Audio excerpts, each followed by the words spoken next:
Assalamualaikum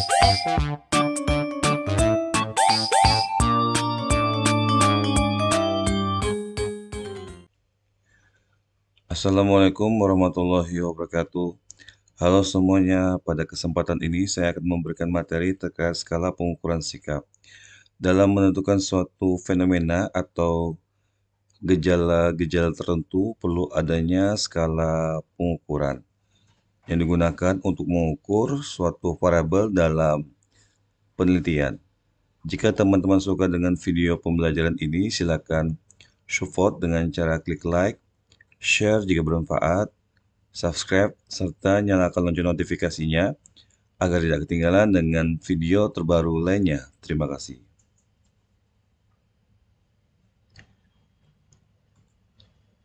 Apa itu skala sikap? Skala sikap itu sendiri banyak digunakan oleh para peneliti, baik itu di bidang psikologi, manajemen, pendidikan, sosial, dan bidang lainnya.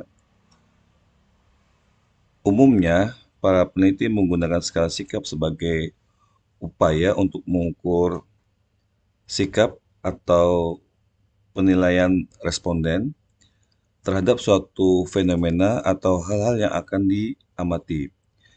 Skala sikap merupakan salah satu bentuk dari tipe skala pengukuran.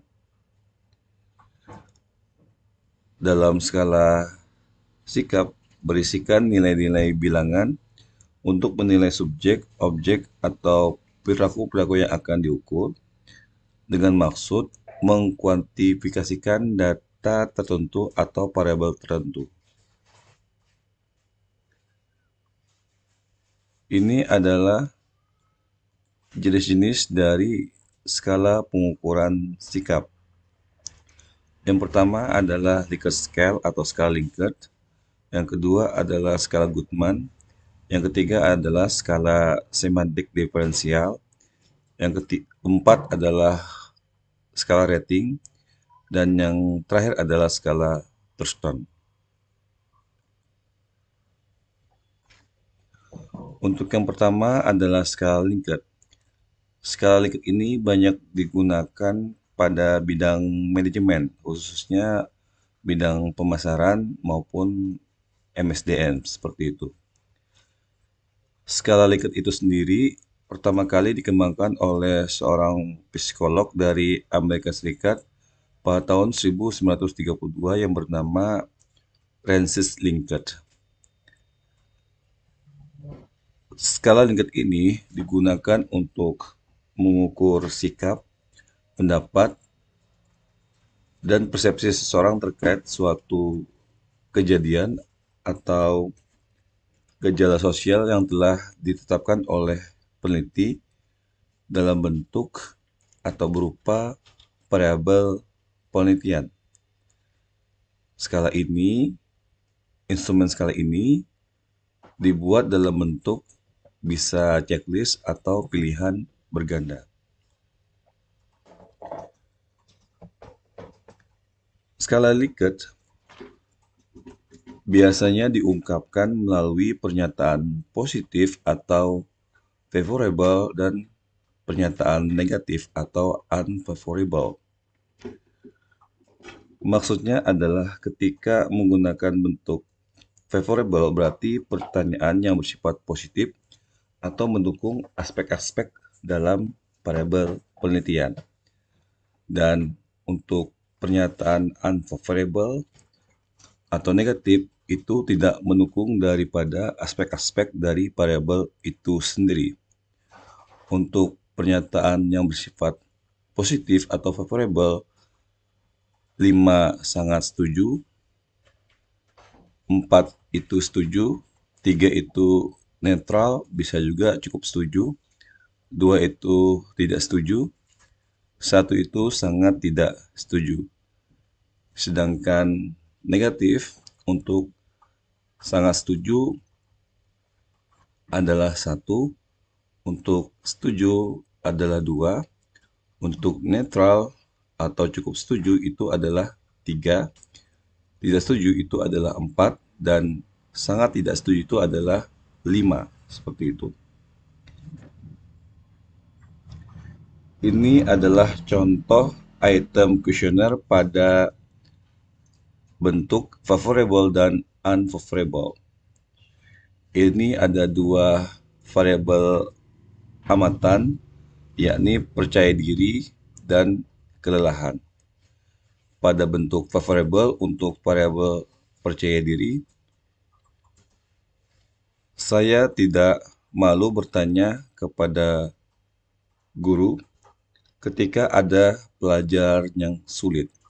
Sedangkan dalam bentuk unfavorable, saya takut bertanya pada guru ketika ada pelajaran yang sulit. Dan untuk variabel yang diamati exhaustion atau kelelahan, saya lelah dalam mengajar para siswa menggunakan metode pembelajaran online atau daring. Kemudian untuk unfavorable, saya semangat dalam mengajar para siswa menggunakan metode pembelajaran online atau daring. Dari aspek-aspek ini, sesuai dengan kondisinya ya, apakah mendukung variabel yang diamati atau tidak mendukung aspek-aspek yang terkait dengan variabel yang diamati. Jika mendukung aspek tersebut, maka kita menggunakan yang sifatnya positif atau favorable. Namun jika tidak mendukung suatu pernyataan, maka kita menggunakan yang negatif atau pernyataan yang bersifat unfavorable seperti itu. Nah, ini adalah contoh bentuk skala Likert berupa checklist ya. Ini adalah variabel experiential marketing atau pemasaran berdasarkan pengalaman. Item pertanyaan yang pertama, cita rasa makanan sesuai dengan selera. Yang kedua, perasaan nyaman selama menikmati makanan karena aman dikonsumsi. Dan seterusnya. SS, SNTS, STS ini untuk pernyataan yang bersifat sangat setuju, setuju, netral, tidak setuju, dan sangat tidak setuju. Dengan bobot 5, 4, 3, 2, dan 1. Seperti itu. Ini measuring code-nya atau kode pengukurannya seperti itu.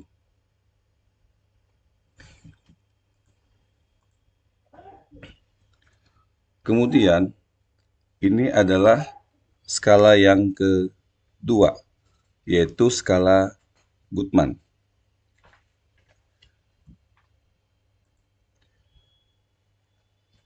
Skala Goodman sendiri pertama kali dikembangkan oleh seorang sosiolog dari Amerika Serikat yang bernama Louis Goodman. Skala ini menginginkan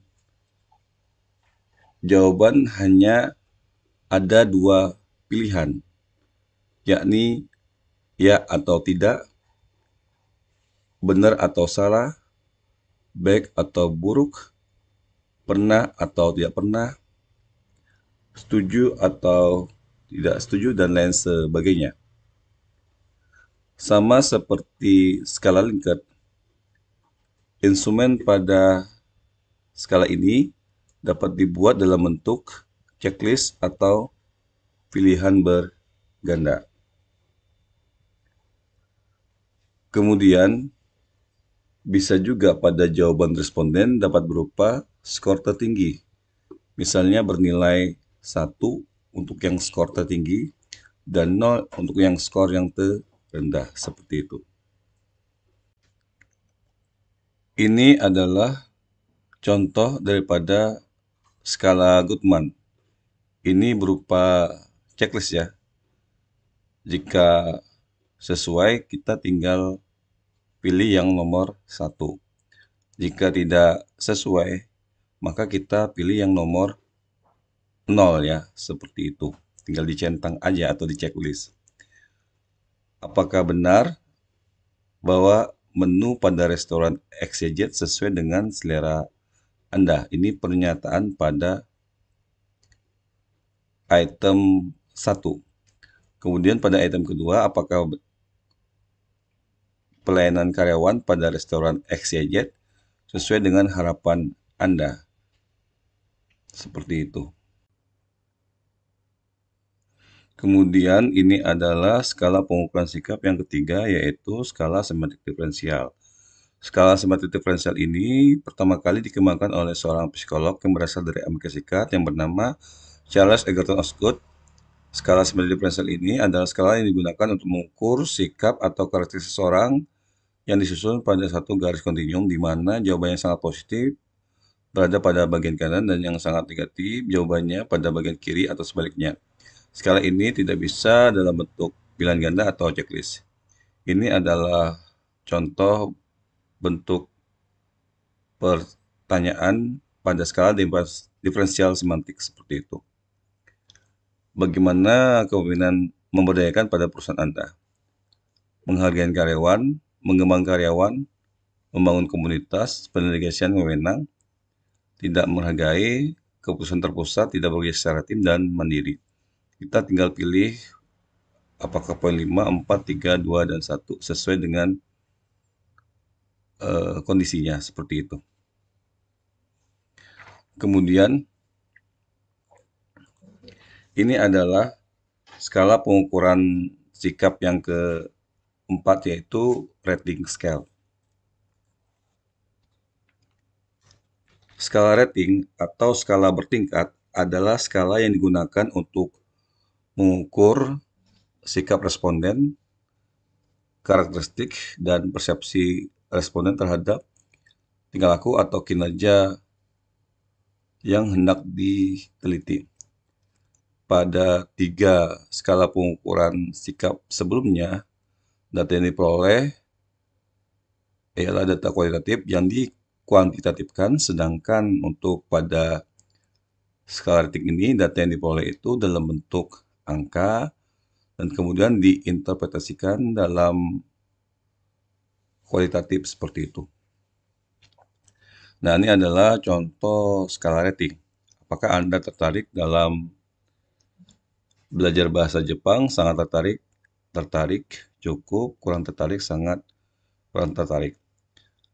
Kemudian, seberapa besar kemungkinan saudara merekomendasikan LPK ini kepada kerabat atau saudara Anda sebagai tempat pelatihan dan pendidikan bahasa Jepang?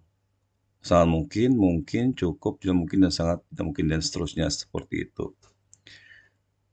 Ini seperti kita testimoni ya, skala rating ini digunakan ya, misalnya ketika ingin melihat testimoninya pada saat proses perkuliahan seperti apa, seperti itu. Nah, kita menggunakan skala rating ini seperti itu.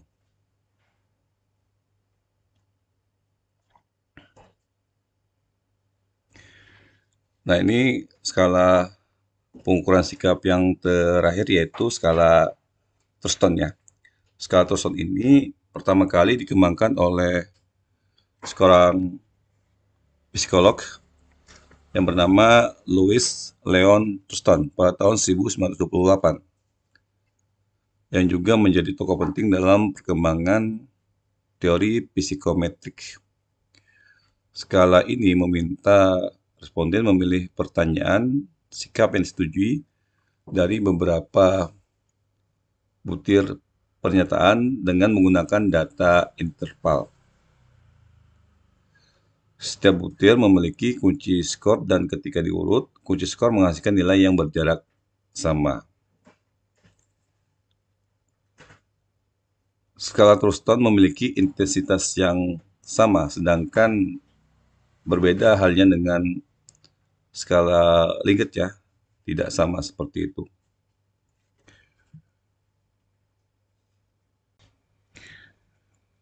Nah, di sini saya memiliki 10 butir pertanyaannya. Ketika semakin ke kanan itu menunjukkan favorable dan semakin ke kiri itu menunjukkan unfavorable.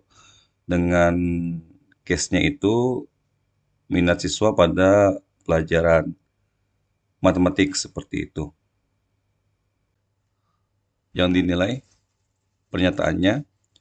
Kemudian skor penilaiannya ada sampai 10 ya, seperti itu. Ini jumlahnya, kemudian kita totalkan seperti itu.